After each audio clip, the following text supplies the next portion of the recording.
Hola Masters, bienvenidos de nuevo a nuestro canal. Hoy vamos a sumergirnos una vez más en el fascinante mundo de la metafísica. Si recuerdan, hace un tiempo exploramos los conceptos básicos y las preguntas fundamentales que esta rama de la filosofía nos plantea. Pero hoy vamos a ir un paso más allá. ¿Cuáles son los distintos conceptos de metafísica que podemos encontrar y cómo se relacionan?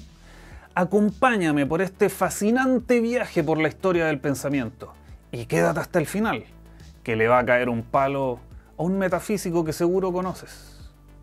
Así que, si están listos para desafiar sus pensamientos y expandir sus horizontes, acompáñenme en esta historia de las ideas.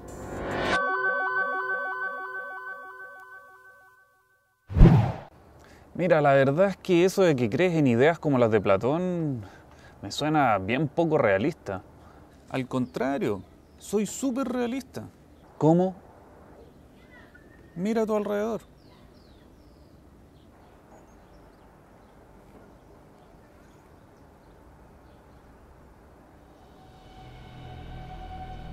Bueno, en primer lugar tenemos que distinguir entre lo que actualmente llamaríamos metafísica, en el sentido de una metafísica trascendente, y una metafísica en un sentido general. Porque, claro, solo así podría ser posible distinguir entre una metafísica crítica y una trascendente, entre una ontología conceptual reflexiva y una comprensión óntica cosificante. Y si esto te suena chino, pues estas son, por ejemplo, distinciones que pueden encontrarse desde la filosofía de Kant hasta, por ejemplo, la de Heidegger. Y es que estos pensadores, que son críticos de la metafísica, hablan de la metafísica, pero distinguiéndola en distintas categorías, en distintas formas que adquiere a lo largo de su historia. Así que metafísica no siempre significa lo mismo. Ya tenemos por lo menos un concepto general y un concepto más bien restringido, específico. Y es que desde Descartes, la metafísica general muta. Lo que es en sí mismo y por sí mismo, como lo habría llamado Platón, por ejemplo, el on autokas auto, ya no son las cosas propiamente tal, que es lo que entenderíamos como el realismo, sino más bien el conocimiento. Con esta mutación en la metafísica nace el idealismo, una nueva filosofía primera. Pero ojo, ese desarrollo del idealismo es muy paulatino e irregular, va adquiriendo distintas formas y lo va haciendo bastante lentamente. Tiene avances y retrocesos en su historia y tiene además muy diversos postulados. Y así es como al final de este video podrás ver que lo que Enric llama idealismo en la teoría de la conciencia es igualmente un postulado metafísico. Y no en este sentido general.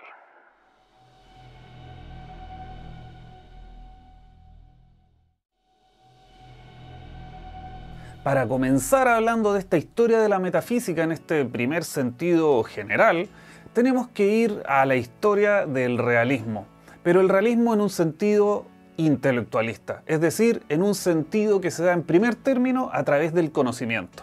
Y como sabrás, el conocimiento tiene su primer principio en la pasividad, es decir, en la afección que tiene el alma, el intelecto, el conocimiento, la percepción a raíz de su entorno. El intelectualismo en este sentido siempre está marcado por la pasividad. Esto es muy importante, ya vas a ver por qué. Así, la metafísica en este sentido general, en primer término, es un desarrollo particular del realismo. Esto quiere decir que postula que lo que existe es una cosa. Aquí entran los postulados de un elemento primordial que formaría toda la realidad. Seguramente tú has escuchado hablar de los presocráticos, por ejemplo, Tales postulaba que el primer elemento, el arjé, ese principio, era el agua. Otros postulaban que era el aire, que era la tierra, o que eran 4 elementos. Heráclito decía que era el fuego. ¿Ven? Anaximandro postula que era el apeiron, lo indeterminado. Pero básicamente lo que hay detrás de todas estas investigaciones es que aquello real que no consiste en nada más que en sí mismo sería esto que realmente existe, que sería lo que es. Si es que preguntamos qué es lo que es, qué es lo que realmente es aquello que no puede reducirse a otra cosa. Por eso es que los presocráticos buscan un primer principio. Pero esto no se va a quedar así en toda la historia de la filosofía. Esto va a ir avanzando. Estas primeras investigaciones se tratan de especulaciones ónticas y propuestas metodológicas para una organización arquitectónica del saber experiencial concebido teóricamente. Es decir, buscamos una forma de poder entender la realidad, de poder comprenderla, pero al mismo tiempo lo hacemos postulando algo así como un elemento primordial, un ente que formaría todo lo que es. Pero esto no siempre se queda así. En desarrollos ulteriores de esta filosofía realista, vamos a tener que lo que realmente existe no cambia. La verdadera sustancia siempre es, nunca deja de ser. Así que, como la materia siempre cambia, entonces lo que realmente es no debería tener materia. Así llegamos entonces al postulado de una filosofía primera. La filosofía primera y la metafísica están estrechamente relacionadas y en muchos contextos incluso se utilizan como sinónimos. Ya vimos que la metafísica, en sentido amplio, sería básicamente el postulado de una filosofía primera. En este sentido, el realismo sería una filosofía primera y luego se desarrollaría otra filosofía primera que sería el idealismo. El primero que postuló algo así como una filosofía primera fue básicamente Aristóteles. Este término, de hecho, filosofía primera, se origina en la filosofía aristotélica. Aristóteles consideraba que la filosofía primera era una ciencia que estudia al ente en cuanto ente y todo lo que le corresponde por sí mismo, como ya lo vimos en el video donde criticamos a Filosofía en Minutos. Y eso que le corresponde por sí mismo, a este ente en cuanto ente, son ciertos principios y ciertas causas.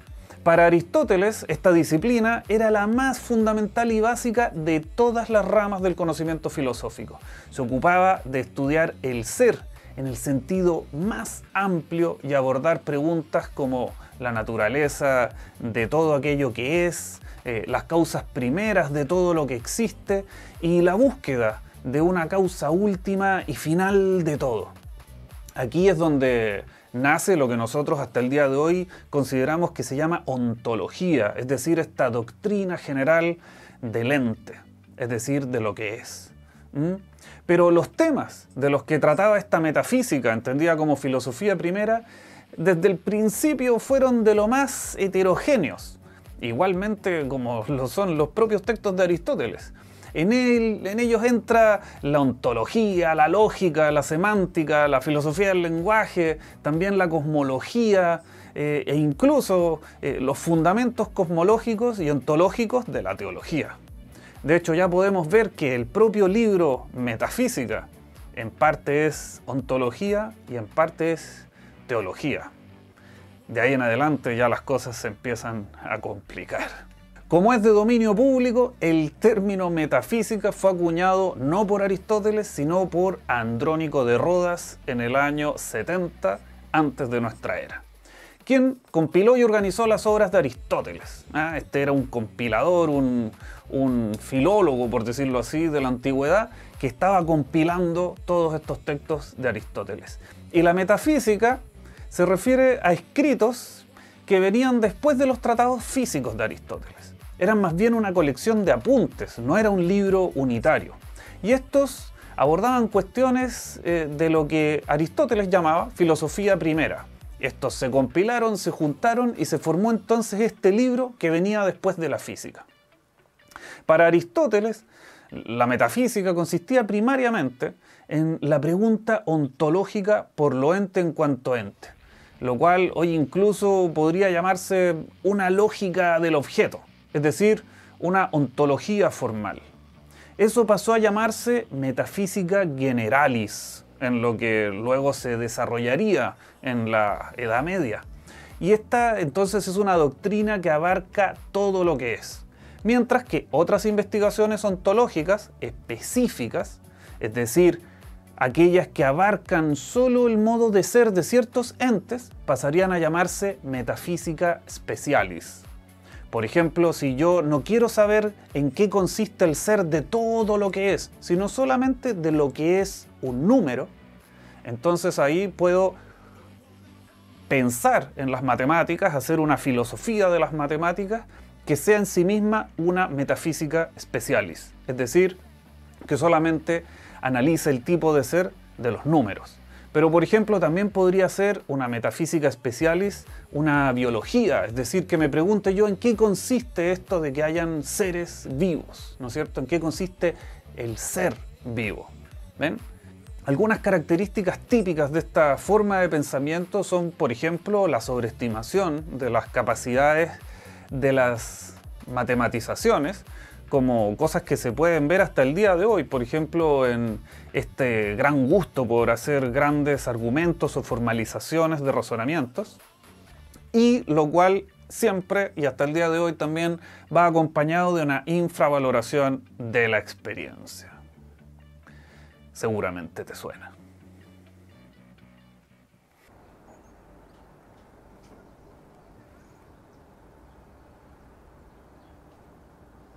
Dime, ¿qué ves? No sé, esta mesa, esta banca, el mar, el cielo, los pajaritos. Exacto, ves cosas. Lo que hay son las cosas. ¿O me vas a decir que acaso alguna vez has conocido algo que no sea real? No, la verdad no. ¿Viste? ¿Y lo real depende de ti? ¿O me vas a decir que puedes transformar las cosas con tu mente?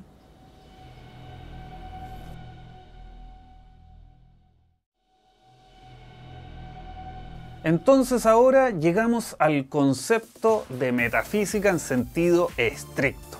Es decir, cuando nosotros pensamos en metafísica, seguramente no vamos a estar pensando en primer término en una teoría del conocimiento, como lo plantearía el idealismo como una filosofía primera, o tampoco vamos a estar pensando en un realismo intelectualista como el que estuvimos viendo, o como por ejemplo en el postulado de un elemento primero que constituiría la realidad, sino que cuando pensamos en metafísica generalmente estamos pensando en un realismo volitivo, es decir, en un realismo que postula entidades inmateriales y que está muy relacionado con la teología cristiana. Y eso no es ninguna coincidencia. Esta metafísica es producto de la incidencia del cristianismo en la historia de la filosofía. Y es que el cristianismo introdujo una gran innovación en la filosofía: la fe como fuente de conocimiento. Y es que la fe no es una simple fuente de conocimiento, sino que en verdad no es una fuente de conocimiento.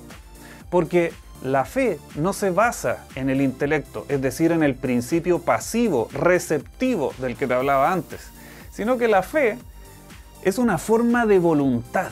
Ves que para creer en algo hay que querer creer en eso. Por eso es que Cristo llama a convertirse. Se necesita la conversión. Es decir, para creer alguien tiene que empezar a creer. Tiene que querer creer. La voluntad no es sencillamente receptiva como lo es el conocimiento, sino que la voluntad se basa en una actividad del intelecto, el alma o como quieras llamarlo, o de la mente. Esto es lo que se llama en filosofía la espontaneidad. Es decir, el intelecto se pone en marcha desde sí mismo y no es realmente el objeto deseado el que despierta el deseo, sino que es la mente misma la que se pone en marcha dirigiéndose hacia el objeto deseado. Esto claramente complica bastante las cosas. La inserción de este principio activo, pero ya no solamente visto como un principio de movimiento, sino que realmente como una forma de conocer, complica muchísimo las cosas. Y sobre todo si es que ahora los principios del realismo, es decir, que lo que existe son las cosas, se traspolan a una filosofía de la voluntad. A esto se suma que además la filosofía cristiana inserta en la filosofía clásica principios que son sacados de las escrituras. que no tienen ninguna base en la filosofía, digámoslo así, científica de su tiempo, como por ejemplo la creatio ex nihilo, es decir, que el mundo fue creado desde la nada. Esto va a traer una cantidad de complicaciones, pero brutales. Este tipo de filosofía toma ciertos objetos trascendentes, como Dios o el alma, o incluso principios teleológicos, como el esfuerzo de todos los objetos para encontrar su lugar natural y alcanzar su finalidad, y los hace entrar en juego cuando las formas de la representación y los discursos reflexivos sobre ellas son reificados o cosificados. Ojo con esto. Así como, por ejemplo, la teoría de las ideas de Platón. ¿Ven? Un caso típico de este proceder es la prueba de un primer motor inmóvil que luego en la Edad Media va a pasar a ser prueba de la existencia de Dios. Es decir, tenemos algo así como un principio, una estructura de cómo funciona el universo, algo similar a lo que hoy para nosotros sería una ley natural, por ejemplo, pero esta ley ya no es pensada sencillamente como una ley, como una estructura, sino que se reifica, se cosifica, pasa a ser ella misma algo así como un ente, una entidad por derecho propio. Entonces, en este sentido, por ejemplo, el decir todas las cosas deben tener una causa, entonces de repente pasamos a pensar en la causa primera, pero ya no como la estructura propia de la causalidad de todas las causas, sino que como un ente que es causa de toda causa, Dios. Es decir, todo aquello que une a las causas con los efectos es Dios. Eso es una reificación, una cosificación, un volver cosa, algo. ¿Ven? Esa es la esencia del realismo. Y de esta manera es que el realismo se vuelve, por decirlo así, un reificacionismo. Ya no se trata sencillamente de decir que lo que existe son las cosas, sino que de decir que todo aquello que podemos decir que hay tiene que ser cosa, es una cosa. Tratemos de explicar en qué consiste esto de reificar. Si yo veo, por ejemplo, que las personas actúan haciendo una serie de distintas cosas y todas ellas dicen que hacen las cosas lo mejor posible, que persiguen el bien, entonces yo pienso, ese bien debe estar más allá de los actos buenos, debe ser distinto de ellos. Es decir, el bien en sí mismo no es ese acto bueno, sino que es algo que hace que todos los actos buenos sean buenos. Entonces termino pensando, debe ser, ese bien debe ser una cosa distinta de esas cosas que veo. Eso es realismo. Termino pensando en que ese bien es una cosa distinta de esos actos, de esas otras cosas. Así que ojo cuando, por ejemplo, Enrique dice que él apoya el realismo ético, que esa es la ética del sentido común. Porque decir que sencillamente existen actos buenos o malos no es ser realmente realista, sino que es plantear que el bien existe separado de esos actos. Ojito. Pero tranquilo, esto todavía no es todo lo que tenemos que decir sobre Enrique. Así, una característica del pensamiento metafísico es, por ejemplo, la reificación de las metáforas de Platón. Por ejemplo, eso puede observarse en el pensamiento de Plotino, que toma el símil del sol de Platón para generar su doctrina de las emanaciones. No sé si tú conoces el símil del sol, pero ahí se plantea que el bien es una idea que está sobre las ideas, está más allá del ser.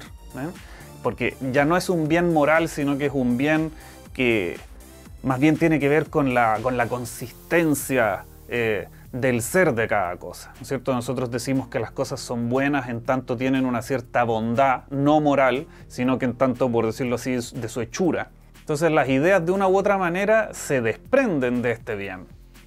Y así van bajando hasta llegar a las ideas de las cosas particulares, etc. Hay algo así como niveles de perfección en las ideas, una cierta jerarquía. Esto en el Platón medio, por supuesto. Porque Platón tampoco es sistemático, como quieren decir algunos. Es solo el Platón de la República.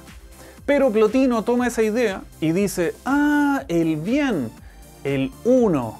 Y esto lo transforma en Dios. Y eso para él pasa a ser el uno, que es bueno, etc. Ahí están los trascendentales, etc. Ahora, Dios es uno, bueno, verdadero, bello, etc. Y de él emanan todas las demás entidades que van bajando en perfección hasta llegar hasta el alma humana, que sería la entidad inmaterial más imperfecta, y de ahí el siguiente grado de imperfección ya es la materia. Ahí viene el cuerpo, etc. Entonces nosotros somos así como un híbrido entre entidades inmateriales y materiales, porque tenemos alma y cuerpo. Eso nos hace especiales en esta creación, pero somos los más penca dentro de la jerarquía de todas estas entidades inmateriales. Ahí es donde están las jerarquías de los ángeles y todo ese tipo de cosas, ¿ya?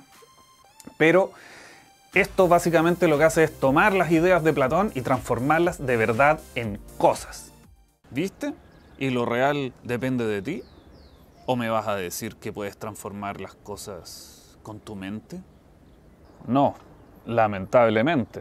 Entonces, pon atención a esto. Ok, dime. Mira, si la materia siempre cambia, entonces siempre está dejando de ser. Así que lo que hace que algo sea, no puede ser algo en la materia. Debe ser algo inmaterial. Pero como decimos que ese ser existe, debe ser igualmente algo real independiente de nosotros. Una cosa, aunque en este caso estemos hablando de una cosa inmaterial y por lo tanto trascendente. Y bueno, sobre todo en el pensamiento cristiano, que es heredero de estas doctrinas que se esparcieron a raíz del helenismo, se toma un ideal de conocimiento absoluto que debería ser tomado como una norma de conducta, y de ahí se llega a un ideal de verdad absoluta. De esa manera, la imaginación de una posible persona que tuviera un saber absoluto, lo cual ya se puede ver, por ejemplo, en ejercicios mentales de Parménides y Platón, lleva a través de una reificación a la idea de una persona omnisciente real, que es Dios. Es decir, nosotros podemos hacer el ejercicio mental de pensar en una persona que pueda realmente saberlo todo, o que pudiera hacer todas las matemáticas posibles, etc. Como cuando hacemos estos ejemplos acerca de, bueno, si yo pudiera realmente calcular la posición de todas las partículas del universo en un instante y controlara yo todas las leyes, podría yo predecir todo el futuro y pudiera deducir yo todo el pasado. Eso, por ejemplo, son ejercicios que se hicieron en la modernidad, incluso hasta el día de hoy, cuando se habla acerca del determinismo en la mecánica, ¿ya? Sin embargo, eso obviamente es nada más que un ejercicio mental. No existe esa persona que pueda pensar de esa manera. Pero si nosotros tomamos esa mera idea, esa mera imaginación de esa persona, y decimos, bueno, si yo puedo pensarla y puedo realmente entenderla de manera necesaria para que pudiera funcionar de alguna manera el universo, etc., como por ejemplo pensar que esa persona omnipotente y omnisciente es entonces la que crea el universo al pensarlo, entonces de repente pareciera que esa persona funciona como una ley necesaria para que exista el universo y funcione de esta manera. Y entonces de repente, no solamente podría haberlo, sino que al parecer necesitamos que lo haya. Deducimos que Dios existe. De hecho, todas las pruebas de la existencia de Dios funcionan de esa manera. Ese es el razonamiento que hay a la base de básicamente todo. La metafísica cristiana se fija sobre todo en la inmortalidad del alma y en un Dios que sería cosmológicamente todopoderoso, epistemológicamente omnisciente y éticamente completamente bueno.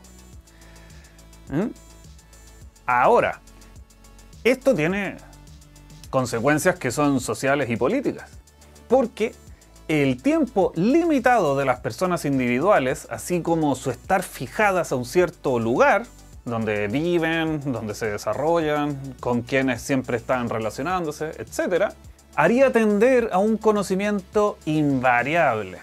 Es decir, decimos, bueno, ¿por qué tenemos que estar fijándonos solo en el conocimiento de estas personas limitadas, que están siempre ancladas a un lugar? ¿Por qué mejor nos vamos al no lugar, al no tiempo, y trascendemos a esto para llegar a lo invariable, a lo perfecto, etc.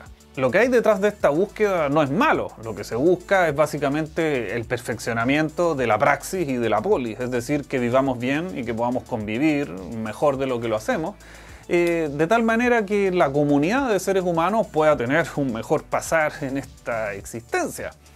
Sin embargo, lo extraño de esto es que la tendencia de este pensamiento es hacia una humanidad que sea suprahistórica, que abarca todas las generaciones y que además es suprarregional, mundial, cósmica, ¿no?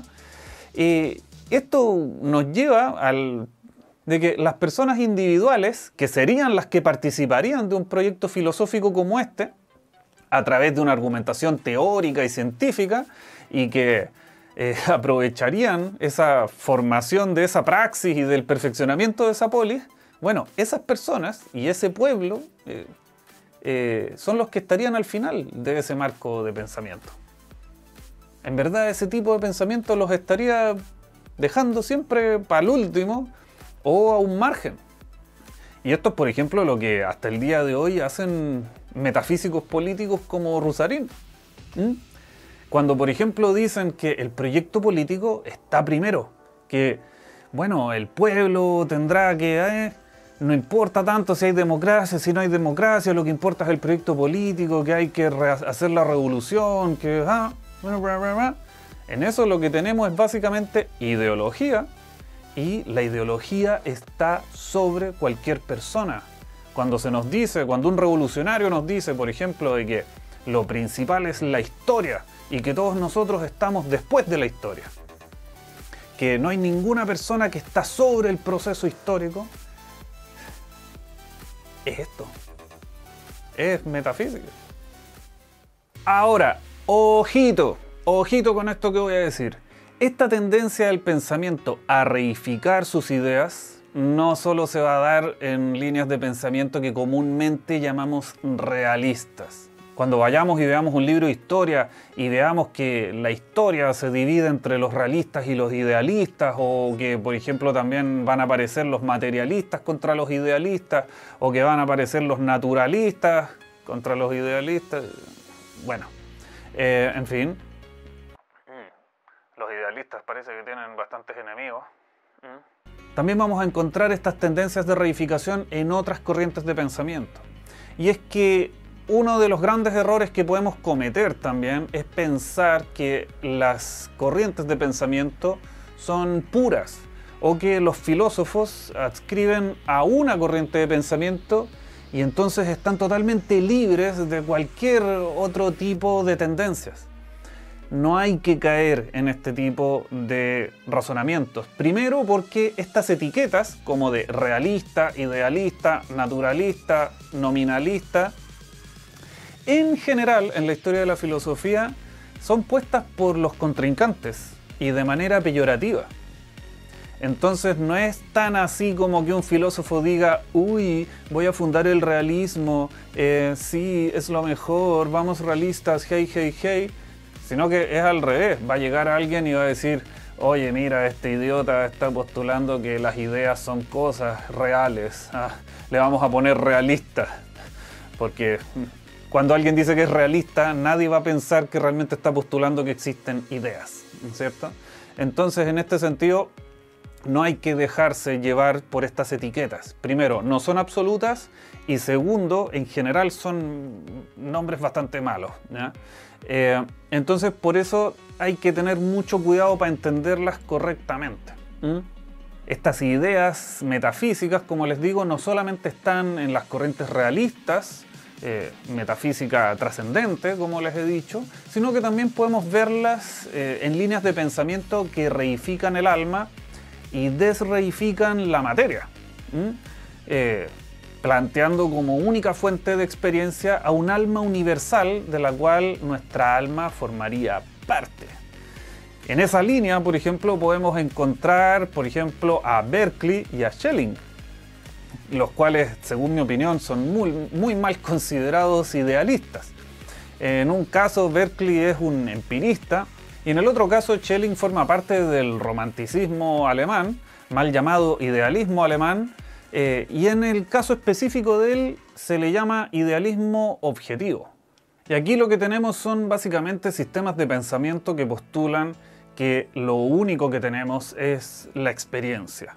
Solamente tenemos constancia de la subjetividad y de su forma de ser y de su experiencia del mundo, pero no de la sustancia. Nunca hay algo así como una evidencia de lo que está más allá de los fenómenos.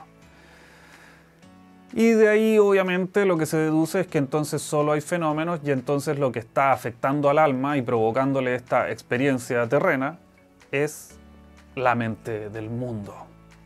¡Oh! Dios apareció de nuevo.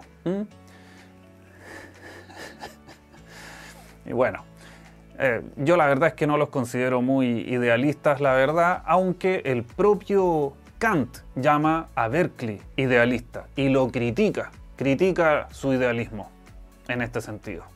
Ahora, esta línea de pensamiento que pone como fuente de la experiencia a un alma universal, de la cual nuestra propia alma formaría parte, es un pensamiento igual de reificante, igual de metafísico que lo anterior que hemos estado hablando.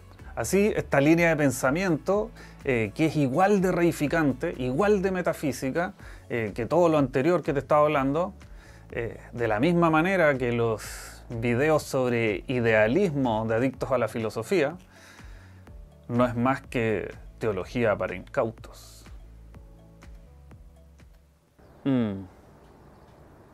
¿Qué tal te pareció mi argumento? ¿Viste que soy realista? A simple vista suena coherente, pero no sé. Me da la impresión de que no tiene sentido.